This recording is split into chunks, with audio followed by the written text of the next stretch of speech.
महाराष्ट्र मित्रांनो, मी विक्रम शिंदे, तुम्ही बघत आहात किंग फार्मर यूट्यूब चॅनल. आणि भाऊ, तुमचं सर्वांचं आपल्या चॅनलवरती स्वागत.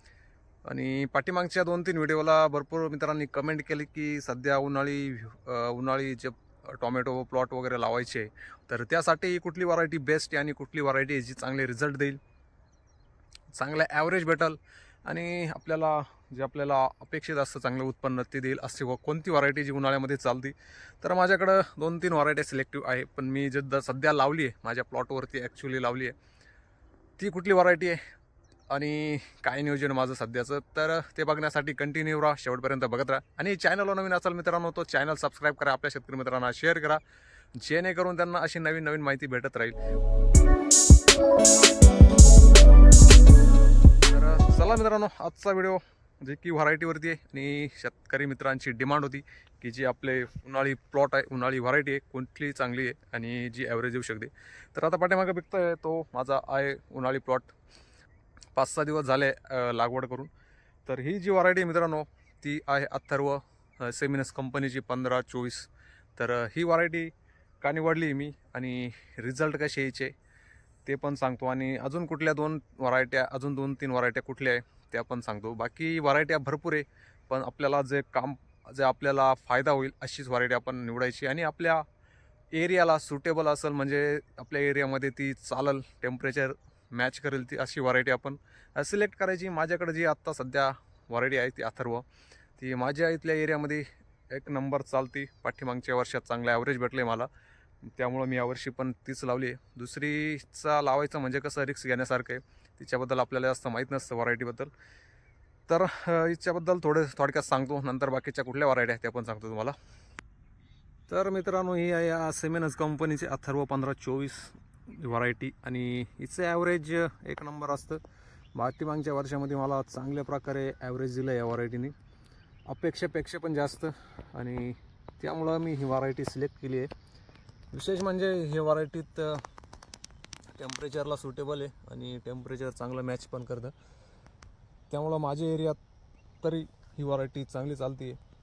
बाकी तुमच्या एरियामध्ये तुमच्या टेम्परेचरला सूट होईल अशी तुम्ही सिलेक्ट करावी आहे. बाकी ॲव्हरेज सगळ्याच व्हरायट्या चांगल्या देतात.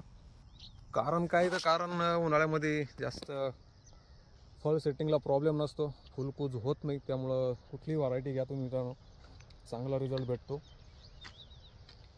पण सध्या मला ही व्हरायटी का निवडली तर पाठीमागच्या वर्षामध्ये या व्हरायटीमुळं मला चांगलं उत्पन्न पण भेटलं.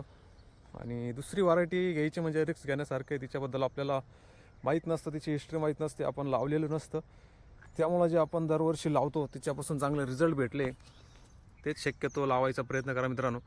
कारण त्या व्हरायटीबद्दल आपल्याला चांगल्या प्रकारे माहिती असतं, व्हायरस कुठले असतात तिच्यावर जास्त कंटिन्यू, आणि आपण कुठले स्प्रे घेऊ शकतो.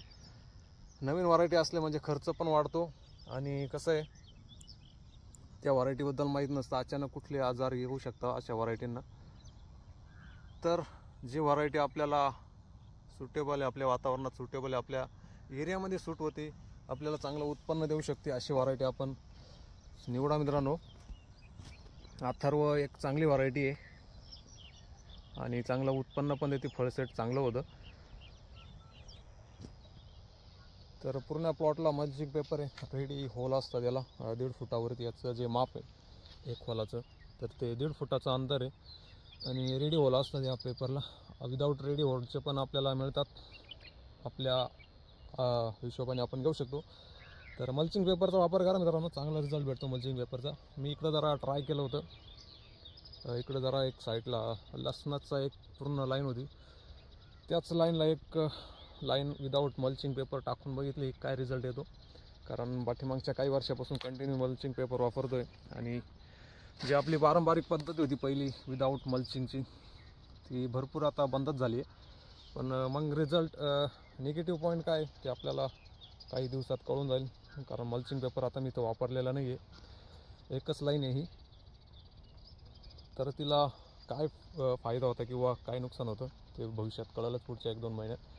बाकी असा पूर्ण प्लॉट आहे आपला, 5-6 दिवस वगैरे लागून झाले आहे तिचे, चांगल्या प्रकारे आपलं नियोजन आहे. तरी नियोजन असलं तर मित्रांनो काही ठिकाणी बघतोय झाडं मेलेले, तर अशी परिस्थिती व्हरायटी बाकी चांगला रिझल्ट भेटतो. पुढच्या आपल्या 15-20 दिवसात तुम्हाला परत एक व्हिडिओ या प्लॉटबद्दल मी दाखवेल की कशी याची ग्रोथ होती आणि जेव्हा फळ वगैरे लागेल, फळ सेट होईल तेव्हा पण एक व्हिडिओ बनवून तुम्हाला कसा याचा रिझल्ट आहे ते पण मी दाखवतो तुम्हाला. मित्रांनो, ही प्लॉटवरची जी माती आहे ती लाल माती आहे आणि या लाल मातीसाठी मी कुठलं खतं वापरले, कुठले बेसल डोस घेतले त्यावरती पण व्हिडिओ आहे. लिंक तुम्हाला डिस्क्रिप्शनमध्ये भेटेल, तिथं जाऊन क्लिक करा आणि या प्लॉटला मी कुठले बेसल डोस घेतले तुम्हाला नक्की कळेल. मित्रांनो, व्हरायटीबद्दल बोलायचं झालं तर भरपूर सध्या मार्केटमध्ये व्हरायटी आहे आणि चालता पण द्या. असं काही नाही की त्या आपण नवीन व्हरायटी लावली आणि ती चालणारच नाही असं नसतं. पण त्या एक व्हरायटीबद्दल आपल्याला प्रॉपर डिटेल नसती की याला व्हरायटीला कुठला आजार येतो किंवा मग या व्हरायटीचा फळ सेटिंगला काय प्रॉब्लेम होतो किंवा फळाला कुठला प्रॉब्लेम होतो. तर त्या प्रत्येक व्हरायटीबद्दल आपल्याला माहीत नसतं, नवीन व्हरायटीबद्दल.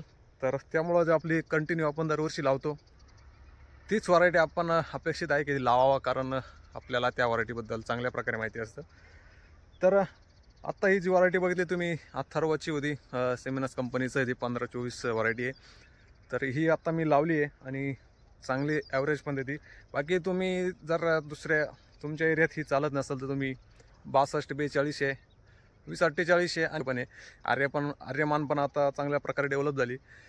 पावसाळ्यात जशी चालते तशी उन्हाळ्यात पण चांगल्या प्रकारे रिझल्ट देते ही व्हरायटी. त्यानंतर साऊ आहे, साऊ पण चांगला एक व्हरायटी देशी क्वालिटीचं, त्याला रिझल्ट रेट पण चांगलं भेटतात.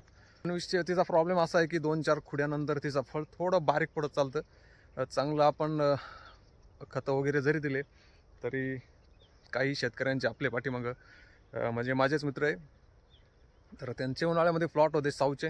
तर त्या व्हरायटीला थोडा प्रॉब्लेम आहे, उन्हाळ्यामध्ये 2-3 खुड्यानंतर बारीक माल पडतो, 5-6 खुड्यानंतर चांगल्या प्रकारे बारीक माल पडत जातो. त्यामुळं ॲव्हरेज वगैरे चांगलं आहे त्या व्हरायटीचा. पण विषय असा आहे की तिचा फळ बारीक पडल्यामुळं मार्केटमध्ये चालत नाही जास्त, रेट कमी भेटतो आपल्याला, ते रेट कमी भेटतो. त्यामुळं साऊ एक व्हरायटी आहे, पण मग फळाचा विषय होतो. बाकी दुसरी जी व्हरायटी आहे 62-42 आहे, आर्यमान म्हटल्याप्रमाणे आर्यमान आहे, 20-48 आहे. अशा पण व्हरायट्या सध्या मार्केटमध्ये चांगल्या चालत आहे आणि रिझल्ट पण चांगला भेटतो. असं नाही की यांच्यापासून आपल्याला रिझल्ट भेटणार नाही, रिझल्ट चांगला भेटतो आहे, ॲव्हरेज पण चांगलं भेटतं आहे आणि आजार पण एवढे काही विशेष नसतं उन्हाळ्यामध्ये.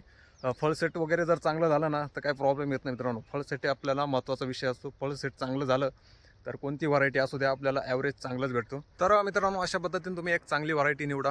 अथर्व पण चांगली व्हरायटी. बाकी तुम्हाला जर ही तुम्ही लावलेली नसेल कधी, तुमची जर एक वेगळी व्हरायटी असेल किंवा मग दरवर्षी तुम्ही जी लावता तिच्यातून चांगलं रिझल्ट भेटत असेल तर तीच लावा. उगाच दुसरी व्हरायटी लावून प्रॉब्लेम करून घेऊ नका, कारण कसं आहे प्रत्येक व्हरायटीबद्दल आपल्याला माहीत नसतं आणि नवीन व्हरायटी लावली की तिच्याबद्दल तर माहीतच नसतं, कारण ती काय रिॲक्ट करेल किंवा मग तिचं फळ कसं आहे, तिच्यावर कुठले व्हायरस येऊ शकता.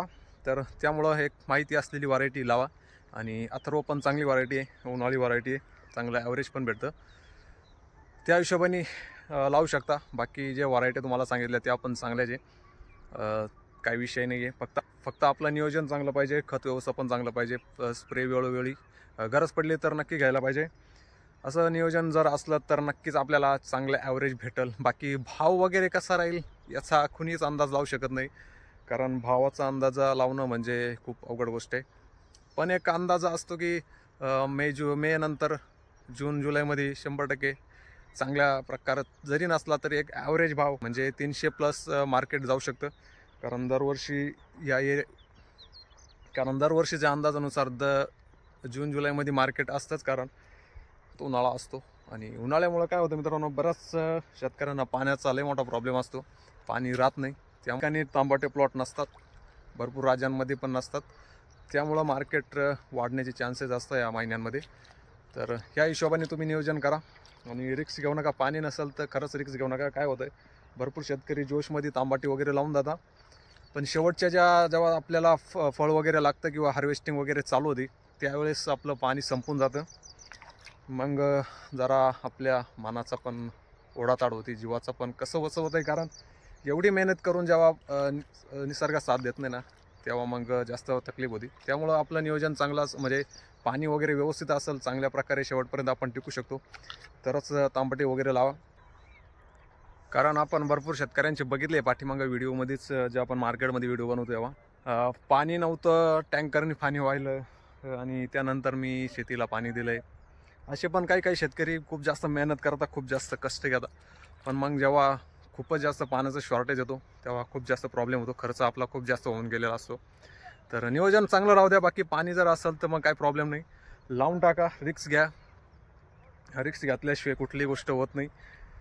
अंधाधुंदी घेऊ नका, जास्त प्लॉट वगैरे लावू नका. काही काही शेतकरी असतात मग रिक्स घ्यायची म्हणून डायरेक्ट 4 आणि 5 एकरपर्यंत प्लॉट लावून टाकता. नियोजन चांगलं राहू द्या, पैसा लावा. एखादा एकर 2 एकर जास्त लावू नका, कारण कसं आहे विषय पैशाचा असतो, पैसा गेल्यानंतर परत येत नाही. शेतकऱ्यांचा लय मोठा प्रॉब्लेम असतो, दुसऱ्या पिकांमध्ये होईल याची पण गॅरंटी नसते. त्यामुळं नियोजन चांगलं राहू द्या, जास्त रिक्स घेऊ नका, जास्त पैशाची अपेक्षा पण ठेवू नका. थोडा पैसा लावा आणि त्याच्यातून आपल्याला चांगल्या प्रकारे नाही काही जास्तीत जास्त उत्पन्न, पण बऱ्यापैकी जरी उत्पन्न झालं तरी आपलं कंटिन्युटी चालू राहते, बॅलन्स व्यवस्थित राहतो, आर्थिक परिस्थिती मेंटेन राहते. तिचा विषय गंभीर होत चाललेला आहे. टोमॅटो प्लॉटचा पण विषय गंभीर, भरपूर शेतकरी आता लावायला लागले. तर असं नियोजन असेल तर मित्रांनो रिझल्ट भेटतात. तर असं नियोजन राहू द्या, चांगले व्हरायटी निवडा, चांगला व्यवस्थापन राहू द्या. नक्कीच मे नंतर मार्केट राहू शकतं, राहण्याचे चान्सेस आहे. आणि कसं राहील मार्केट यावरती पण आपण एक नवीन व्हिडिओ बनवणार आहे, कारण मार्केट कसं वाढू शकतं, कुठल्या राज्यांमध्ये टोमॅटोचे प्लॉट संपून जातात आणि कुठं जास्त उन्हाळ्यामध्ये जास्त प्लॉट असतात, कुठल्या राज्यामध्ये जास्त प्लॉट असतात, त्यावरती पण एक लवकरच व्हिडिओ बनवू आपण. तर हा होता आपला व्हरायटीवरती, की व्हरायटी कुठली चालती उन्हाळ्यामध्ये आणि जास्त रिझल्ट देणारी व्हरायटी कोणती, ॲव्हरेज तांबटीचं चांगल्या प्रकारे देऊ शकतो अशी व्हरायटी कोणती. तर ह्या होत्या मित्रांनो आपल्या 4-5 व्हरायट्या, आणि जी मी आत्ता लावली आहे ती एक बेस्ट व्हरायटी आहे. तुम्ही पण ट्राय करू शकता, आत्ता पण लावायची लागवड करू शकता, जवळपास मार्च एंडपर्यंत टोमॅटो वगैरे लावू शकता, त्यानंतर पण लावू शकता. कंटिन्यू तांबटी लावायला कुठला एक पर्टिक्युलर महिना नाही आहे की या महिन्यातच तुम्ही लावू शकता. टोमॅटो 12 महिन्यातून कधी लावू शकता, फक्त एक निसर्गाची साथ पाहिजे, नाहीतर मग कार्यक्रम लागतो मित्रांनो. तर ह्या हिशोबाने तुम्ही नियोजन करा आणि चांगला रिझल्ट तुम्हाला नक्कीच भेटेल. तर भेटू परत मित्रांनो नवीन व्हिडिओ. तोपर्यंत जय हिंद, जय महाराष्ट्र.